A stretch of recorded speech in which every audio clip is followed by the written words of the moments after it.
आज आपण पाणीपुरीची रेसिपी बघणार आहे। पाणीपुरीला गुपचूप सुद्धा असं म्हणतात भरपूर ठिकाणी।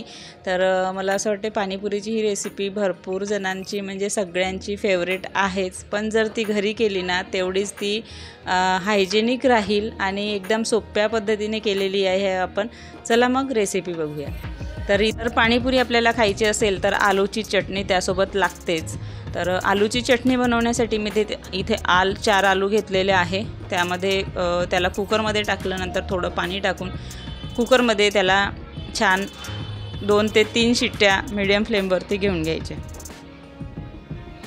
आता बघू शकता 2 ते 3 शिट्ट्या झालेल्या आहे।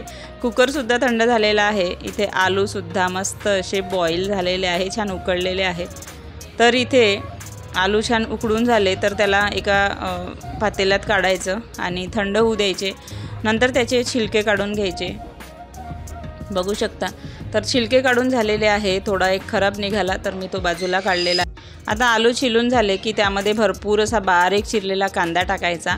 नंतर इथे मी अर्धा चम्मच जिरं पावडर टाकलं। जिरं पावडर नसेल तर तुम्ही जिरं घ्या आणि त्याला थोडंसं खलबत्त्यामध्ये कुटून घ्या, नाही टाकलं तरी चालेल। इथे चवीनुसार मीठ टाकलेलं आहे। नंतर यामध्ये भरपूर अशी कोथिंबीर किंवा आमच्याकडे याला सांबार म्हणतात, आणि नंतर मग यामध्ये 2 चम्मच तिखट पावडर टाकलेला आहे। तुम्ही इथे कमी जास्त करू शकता किंवा हिरवी मिरचीचा ठेचासुद्धा तुम्ही टाकला ना तरी खूप छान लागतो, पण तिखटच टाका तर जर बच्चे खात असतील तर। तिखट टाकल्यानंतर यामध्ये आपल्याला चाट मसाला टाकलेला आहे मी।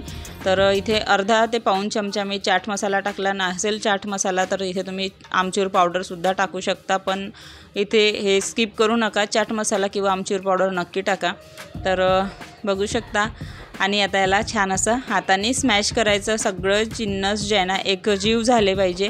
तर आलूची चटणी एकदम रेडी आहे। बघू शकता तुम्ही यामध्ये शेव टाकायचे असतील तर तुम्ही इथे शेवसुद्धा टाकू शकता। नंतर इथे आपण बनवणार आहे खट्टा मिठं पाणी, म्हणजे आंबटसुद्धा आणि तिखटसुद्धा एकत्रच आहे। तर मी इथे पाऊच घेतलेलं आहे पाणीपुरीचं जे आहे ना खट्टा मिठं पाणी असं। तर हे पाऊच मी यामध्ये टाकणार आहे आणि यामध्ये सगळं मिक्स राहते। तुम्हाला मीठसुद्धा टाकायची गरज नाही, फक्त पाणी टाकून घ्या। पाणी हे जे आहे ना पातळच राहते। तर छान असं मिक्स करा आणि थोडं चाकून बघा, म्हणजे मीठ आणि तिखटाची कन्सिस्टन्सी बरोबर आली पाहिजे।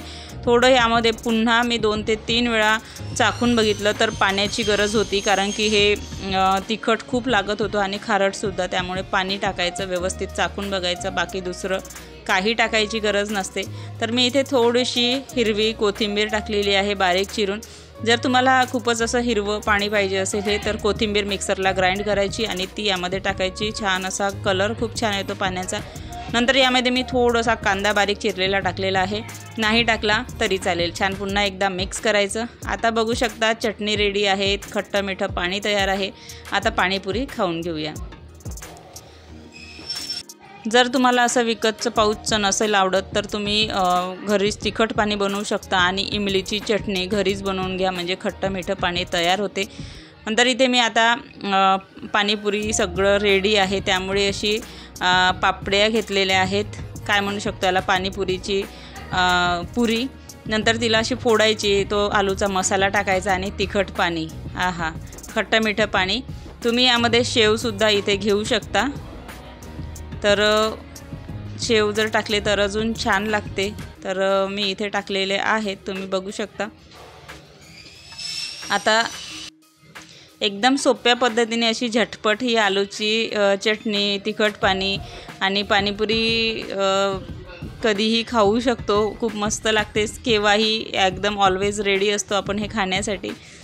तर मी तर असतेच।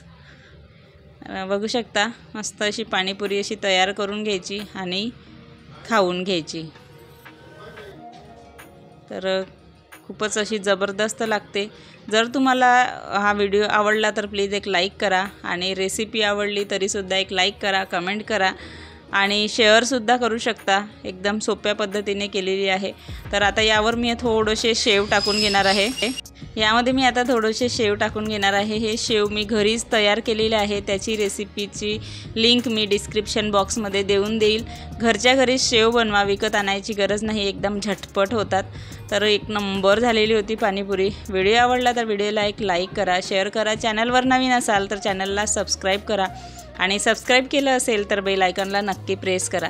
तर फेसबुक पेजवर जर हाच व्हिडिओ तुम्ही जर पाहत असाल तर पेजला फॉलो करायला विसरू नका आणि शेअरसुद्धा, लाईकसुद्धा। चला मग पुन्हा भेटूया अशाच नवनवीन रेसिपीसोबत, झटपट रेसिपीसोबत आणि चटपटीत रेसिपीसोबत। तोपर्यंत टाटा बाय बाय, नमस्ते अँड टेक केअर।